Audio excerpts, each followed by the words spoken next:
Bismillahirrahmanirrahim. Assalamualaikum warahmatullahi wabarakatuh. Alhamdulillahirabbil alamin. Alhamdulillahi wa kafa wassalatu wassalamu ala Rasulillahil Mustafa wa ala alihi wa sahbihi ahli sidqi wal wafa. Ibu-ibu, teteh-teteh, neng-neng, dan para jomblo fisabilillah sebelah kanan yang soleh-solehah insyaallah. Hari ini kita coba renungkan sebagaimana tema kajian kita hari ini tentang bagaimana menjemput akhir yang indah, bagaimana menjemput ajal dalam keadaan husnul khatimah. Karena itu adalah penentu banget buat kita dan nasib kita nanti di akhirat. Jadi kalau misalnya selama hidup kita serius beramal solih, tapi kita gak serius untuk memikirkan akhir hayat kita, bisa jadi semua amal solih kita sepanjang hidup, kalau akhir hayatnya dalam keadaan pas lagi drop-dropnya iman, maka nanti keadaan kita di akhirat itu seperti di akhir hayat kita, bukan seperti sepanjang hidup. Artinya keadaan kita di akhirat sangat ditentukan oleh keadaan kita di akhir hayat. Itulah penentunya. Kalau akhir hayatnya baik, walaupun sepanjang hidup mungkin banyak keburukan, maka di akhirat dia digolongkan orang-orang yang baik. Kalau akhir hayatnya buruk, walaupun sepanjang hidupnya berbuat kebaikan, maka digolongkan di antara orang-orang yang buruk amalnya. Jadi akhir hayat itu penentu banget buat kita. Sama kayak kita ikut, kalau kita lagi di sekolah, nggak tahu ya, pas ujian harian, misalnya kita selalu dapat nilai bagus. Pas dikasih kuis di kampus atau di sekolah selalu dapat nilai bagus. Tapi pas menjelang ujian, kita kayak ujian nasional gitu kan. Pas ujian nasional sakit. Kelas 1 ranking 20 lah. Ranking 2 dah. Kelas 1 ranking 2, ranking 1, ranking 2, ranking 3. Pokoknya 3 besar aja. Sampai kelas 3 atau sampai kelas 6 kalau anak SD. Tapi pas ujian nasional sakit, jadi nggak belajar. Akhirnya dia paksain ikut ujian dalam keadaan meriang. Dia jawab asal-asalan karena kepalanya juga pusing. Maka nilainya di ijazah seperti hari dia ujian, bukan seperti 6 tahun dia di sekolah. Kayak gitulah hidup. Hari-hari itu kita ibadahnya bagus, sholatnya tepat waktu, puasa alhamdulillah nggak bolong, taraweh sering walaupun masih sendiri gitu kan. Buka puasa juga Masya Allah sunnah banget, korma walaupun belum disuapin masih makan sendiri gitu. Sahur juga masih sendiri, tapi insya Allah sahur terus gitu kan, sahur berkah nih. Begitu akhir hayat berubah. Akhir hayat justru misalnya diuji dengan sakit yang parah, terus gak sabar dengan sakitnya. Ada teman godain dia bilang, tuh ada kayak orang pintar gitu, kalau berobat ke sana dipindahin tuh penyakit dari tubuh kita ke hewan katanya. Dan banyak yang udah berhasil. Kamu tinggal bawa maharnya, ayam putih, ayam hitam, dan beberapa pernak-pernik lah. Karena dia udah gak sabar dengan sakitnya, dia berangkatlah ke orang pintar, dukun.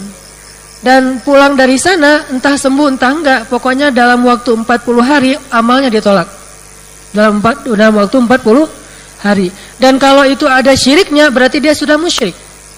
Meninggallah dia dalam waktu 40 hari itu berstatus musyrik. Semua amal dia sejak dia balik gugur semuanya. Berarti kan yang nentuin akhirat kita akhir hayat, bukan sekarang. Walaupun sekarang kita nggak tahu kan, bisa jadi hari ini akhir hayat kita, besok dan seterusnya, sehingga terus beramal soleh. Cuman jangan bangga dulu kalau kita belum menutup usia, karena penentuannya justru ketika detik-detik ajal. Itulah penentuannya. Dan juga jangan suudzon kepada teman-teman kita yang mungkin belum hijrah, yang mungkin belum dapat hidayah, yang belum taubat misalnya. Apa ini? Masuk TV?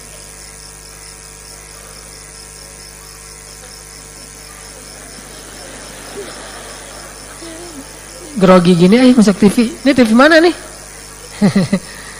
MTV, jadi DJ. Tadi sampai di mana?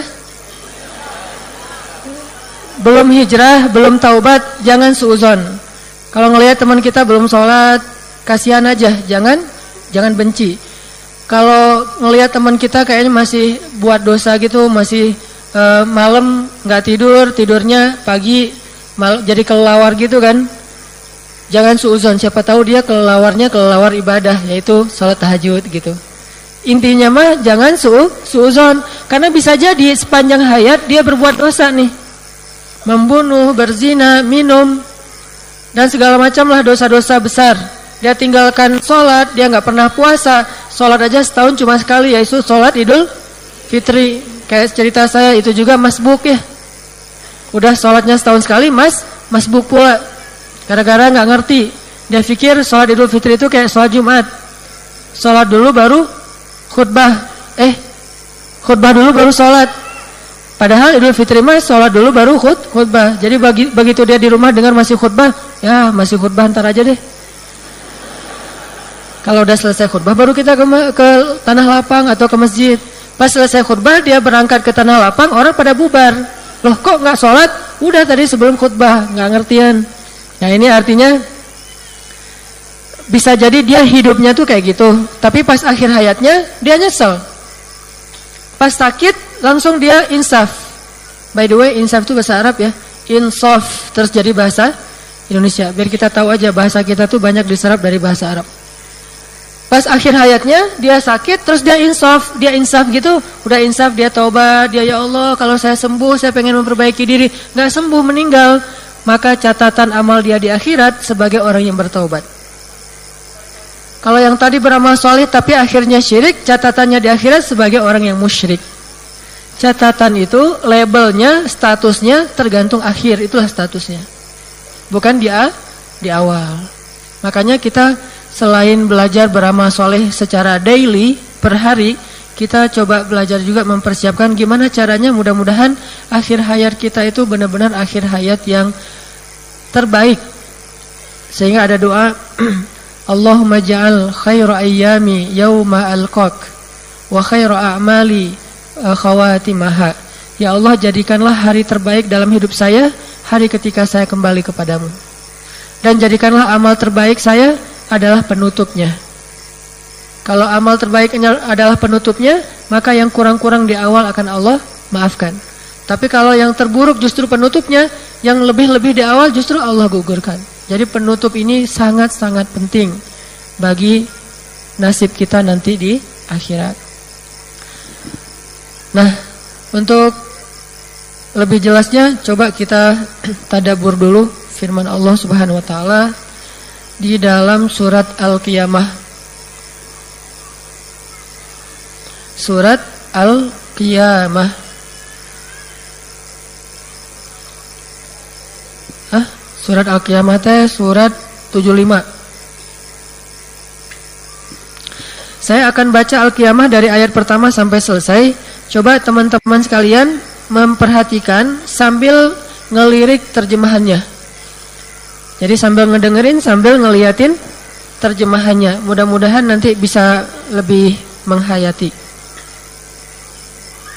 Surat Al-Qiyamah dari ayat pertama. A'udzu billahi minasy syaithanir rajim. Teman-teman hanya mendengarkan dan melihat terjemah. Bismillahirrahmanirrahim. La uqsimu biyaumil qiyamah wa la أقسم بالنفس اللوامة أيحسب الإنسان أن لن نجمع عظامه بلى قادرين على أن نسوي بنانه بل يريد الإنسان ليفجر أمامه يسأل أيان يوم القيامة فإذا برق البصر وخسف القمر وجمع الشمس والقمر يقول الإنسان يومئذ أين المفر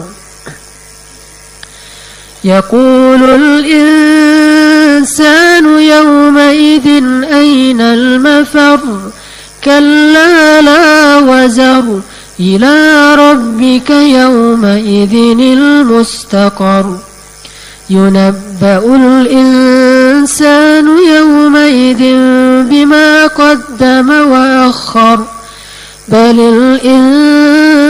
الإنسان على نفسه بصيرة ولو ألقى معاذيره لا تحرك به لسانك لتعجل به إن علينا جمعه وقرآنه فإذا قرأناه فاتبع قرآنه ثم إن علينا بيانه كلا بل تحبون العاجلة وتذرون الآخرة وجوه يومئذ ناظرة إلى ربها ناظرة ووجوه يومئذ باسرة تظن أن يفعل بها فاقرة كلا إذا بلغت التراقي وقيل من راق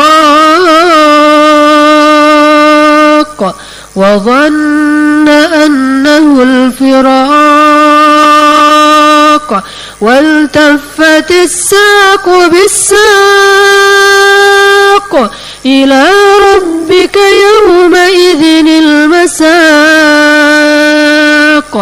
فلا صدق ولا صلى ولكن كذب وتولى ثم ذهب إلى أهله يتمطى أولى لك فأولى ثم أولى لك فأولى أيحسب الإنسان أن يترك سدى ألم يكن طفة من مني يمنى ثم كان علقة فخلق فسوى فجعل منه الزوجين الذكر والأنثى أليس ذلك بقادر على أن يحيي الموتى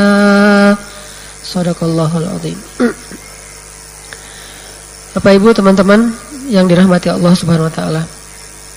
Surat Al-Qiyamah ini menjelaskan tentang perjalanan akhirat kita secara singkat. Salah satu adegan yang paling luar biasa adalah adegan yang disebutin di ayat 26. Kalla idza balagatit taraqi wa qila man raq wa dhanna annahu al-firaq wal taffatis saqu bis-saq ila rabbika yawma idzinil masaq. Apa artinya? Sungguh apabila nafas seseorang telah menyesak sampai ke kerongkongan. Nah, ini adalah adegan-adegan yang menentukan nasib kita nanti di akhirat. Coba nanti teman-teman sekalian baca khusus ayat 26 sampai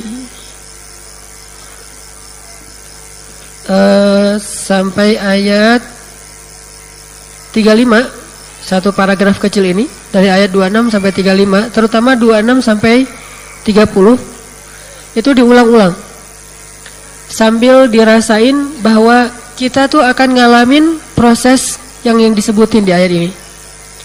Kita semuanya pasti akan ngerasain gimana rasanya sakaratul maut. Teman-teman tahu arti sakarat? Yang jadi bahasa Indonesia juga sakarat. Dia lagi sekarat gitu. Tahu arti sekarat? Sekarat itu dalam bahasa Arab artinya sakit banget. Arti sekarat dalam bahasa Arab sakit banget. Kalau sakit biasa namanya marot. Kalau sakit yang masih bisa diobatin namanya marot. Atau namanya il. Terus jadi bahasa Inggris il. Terus ditambah jadi ilfil. Itu bahasa Arab yang diinggriskan, terus jadi di Indonesia kan versi kekinian, ilfil. Kalau yang sakitnya biasa banget kayak cuma sekedar kegores dikit, kecubit, itu il. Kalau sakitnya agak parah harus dirawat, namanya marot. Kalau sakitnya nggak ada obat, namanya sakarat. Kalau udah nggak ada obat, namanya sakarat. Karena sakaratul maut itu nggak ada obatnya. Mau dia keliling dunia, dia berobat di tempat yang paling mahal dengan hartanya pun gak bisa sembuh kalau udah sakarat. Malah ada orang yang justru karena dia punya uang, dia berobat dengan teknologi canggih, sakaratnya lebih lama. Ada orang yang karena gak punya duit, akhirnya dia gak bisa pakai alat-alat canggih, sakaratnya lebih cepat. Tapi kita gak tahu ya, yang mana yang sakarat, mana yang marat. Kita hanya berikhtiar aja. Jangan sampai ketika ada yang sakit, udah lepas saja lah alat-alatnya, itu mah sakarat. Belum tentu kan? Bisa jadi pas dia seminggu pakai alat itu, setelah itu sembuh. Jadi sadar lagi, terus jadi sehat lagi.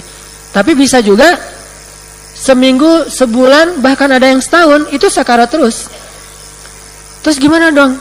Kita gak perlu cari tahu. Kita hanya berlindung kepada Allah dari sakarat yang sulit. Karena Allah lah yang mentakdirkan dia pakai alat atau enggak. Bisa jadi dia orang kaya, tapi pas dia sakit, ada aja cara Allah untuk buat dia nggak usah pakai alat. Akhirnya dia meninggal dalam hitungan jam. Udah aja sakaratnya nggak lama. Bisa jadi dia orang miskin, tapi pas sakaratnya lama. Kenapa? Alatnya dari mana? Ada yang kasihan, akhirnya dibayarin biaya obat sakit segala macam, malah bisa setahun dia pakai alat kayak gituan. Karena kita nggak tahu mana yang marot, mana yang sakarat. Kita hanya ikhtiar yang terbaik. Kayak misalnya ada orang tua kita sakit. Kata dokter, ini kalau diangkat nih, dicabut nih alatnya, kayaknya udah selesai. Nah, tergantung keluarga, mau dicabut atau mau dibiarin. Kita kan pengennya yang terbaik ya. Ya udah nggak apa-apa, selama masih mampu mah, pakai aja terus alatnya. Nah, kita nggak tahu itu marot yang kelak nanti akan sembuh atau itu sakarat. Kalaupun itu sakarat, setelah sebulan dia pakai alat kemudian meninggal juga, kita husnuzon. Karena kalau kita ngelihat seorang muslim sakaratul mautnya susah, apa husnuzonnya? Mudah-mudahan itu kesusahannya yang terakhir. Setelah itu jadi mudah. Kalau kita ngelihat seorang muslim sakaratul mautnya mudah, kita husnuzonnya mudah-mudahan itu kemudahan yang awal. Setelah itu semakin mudah. Jadi gak ada celah buat kita suuzon sama saudara kita.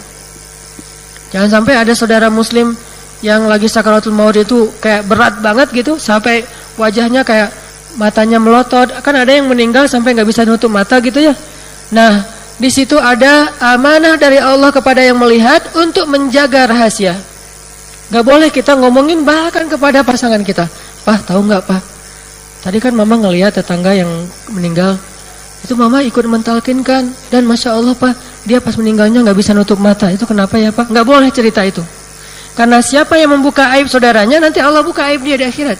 Masa kita mau kayak gitu, nanti pas akhir hayat kita kebuka juga aibnya oleh orang lain?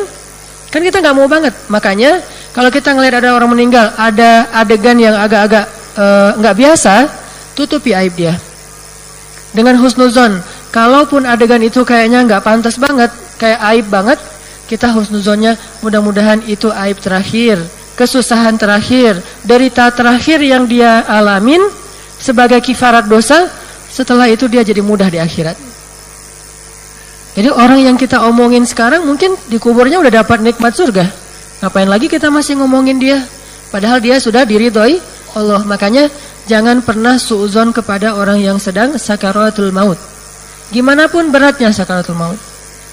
Walaupun manusiawi mah, kadang-kadang kita sebel sama orang nih. Ada orang misalnya tetangga sering ganggu tetangga lain gitu. Malakin, terus buang sampah di pekarangan kita. Pokoknya sering banget ngeselin tetangga. Pas dia meninggal, kelihatan sakaratnya susah. Tetangga pada kayak bersyukur gitu kan. Tuh rasain. Makanya jadi orang tuh jangan macam-macam sama tetangga. Terus diceritain ke tetangga yang lain. Tuh kan Bu, bener ya. Orang kalau gak baik sama tetangga tuh akhir hayatnya kayak gitu. Gak boleh kita cerita yang buruk tentang orang yang sudah wafat. Karena kita gak tahu persis nasib dia di akhirat kayak gimana. Kita hanya bisa mengambil pelajaran. Tapi aib gak boleh dibuka. Pelajarannya apa? Ya semua kita pasti akan wafat. Gimana pun kita baik meninggal, jahat meninggal, sama aja. Orang baik meninggal, orang jahat meninggal. Kalau gitu mending orang baik aja. Kalau sama-sama meninggal. Gak ada gara-gara dia jahat, gara-gara dia banyak pengikut, gara-gara dia orang yang berkuasa terus gak meninggal-meninggal. Enggak. Fir'aun kurang berkuasa apa di muka bumi? Kalau Allah menyebutkan raja di muka bumi paling hebat itu cuma ada 3 Bu. 1 mumin, 4, 2 mumin, 2 kafir. 4 raja terhebat di muka bumi. 1 Sulaiman, 2 Dzulqarnain, 3 Fir'aun, 4 Namrud. Cuma 4 raja itu yang paling hebat di muka bumi. Yang lain mau Romawi, Persia segala macam, nggak ada yang sedahsyat 4 orang ini. Dalam sejarah Islam banyak raja-raja hebat, nggak ada yang sedahsyat Sulaiman dan Dzulqarnain secara kekuasaan. Tapi kalau secara kesolihan Allah lebih tahu. Begitu juga raja-raja yang zalim, Persia, Romawi di masa dulu yang membunuh banyak orang, nggak ada yang lebih zalim daripada Namrud dan Fir'aun. Toh 4 raja ini semuanya wafat. Yang paling baik wafat, yang paling jahat juga wafat. Sehingga kita ambil pelajarannya aja dari adegan sakaratul maut. Nah, coba baca ayat yang tadi, ayat 26 sampai 30. Nanti di rumah masing-masing pas tahajud terutama. Kan kalau tahajud mah boleh buka mushaf kan ya? Kalau saya suka pakai mushaf yang di handphone misalnya, kalau di Quran kan agak-agak rempong gitu kan, kalau di lembaran kan, kalau di handphone tinggal gini doang. Terus bisa dapat 15 juz gitu ya. 15 malam maksudnya, 1 malam 1 juz. Kita baca, nah coba nanti pas tahajud sesekali kalau nggak hafal surat Al-Qiyamah, buka handphone. Tapi ini hanya untuk sholat sunnah. Kalau sholat wajib, sebagian besar ulama melarang. Kalau sholat sunnah, ulama membolehkan. Kita handphonenya dipegang, Allahu Akbar. Selesai Al-Fatihah, Al-Fatihah kan nggak perlu pakai handphone kan? Masa Alhamdulillah. Terlalu manja ya, Al-Fatihah pakai handphone. Udah selesai Al-Fatihah terus dibuka, baca Al-Qiyamah. Sebelum baca Al-Qiyamah, sebelum sholat, jadi coba briefing diri kita dulu dengan baca terjemahan Al-Qiyamah. Lihat dan kayak tandain gitu ayat-ayat yang berkesan. Walaupun mudah-mudahan semua ayat berkesan, tapi ada kayak ayat misalnya di ayat 10, yaqulul insan yauma idzin ainal mafar. Pada hari itu manusia bertanya, mau lari kemana? Kiamat kan ada 2 kan? Ada kiamat besar, yaitu kiamat bagi semua makhluk. Ada kiamat kecil, kiamat individu, kiamat personal, hanya beberapa orang yang ngalamin. Nah, ketika kita ngalamin kiamat kecil, kematian, kita bertanya, ainal mafar, mau lari kemana coba dari kematian? Gak ada orang yang bisa lari dari kematian. Pernah dengar ada nabi yang mencoba menghindar dari kematian, bukan lari ya, menghindar dari kematian? Nabi siapa? Nabi Idris. Nabi Idris menghindar dari kematian. Jadi pas malaikat maut lagi kayak ketemuan gitu sama Idris. Kalau kita mah kayak lagi apa? Janjian yuk ketemu di mana gitu. Ketemu sama malaikat. Jadi janjiannya para nabi itu sama malaikat. Kita hari ini nongkrong di mana? Sama malaikat. Nah, kita mah sama manusia. Mereka janjiannya sama malaikat. Ketemu sama malaikat maut.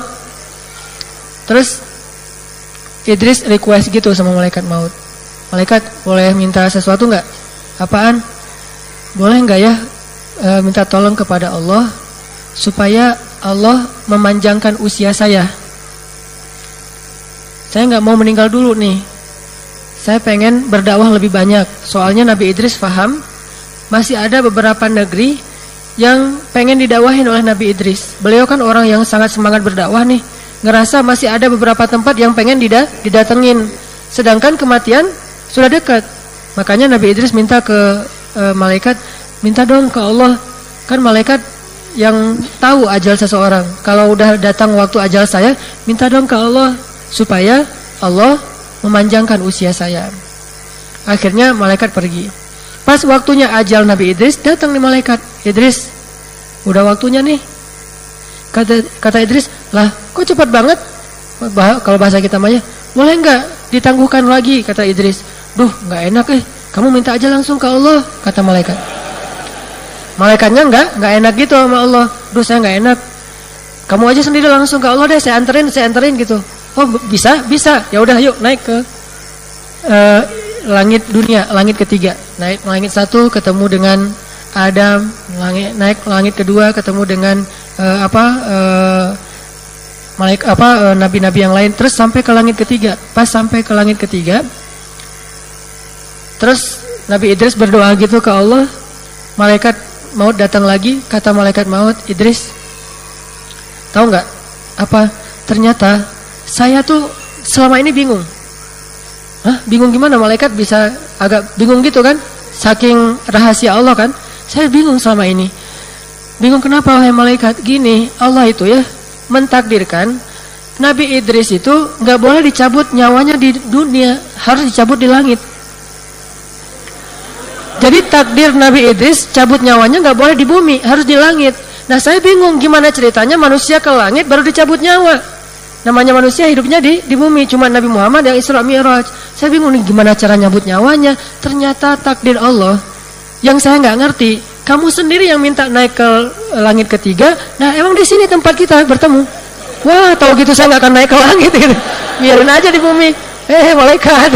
Malaikat, aduh gimana nih? Naik dong Idris, males gitu. Ini mah gara-gara Nabi Idris naik sendiri ke langit ketiga, dicabutlah nyawa Nabi Idris di langit.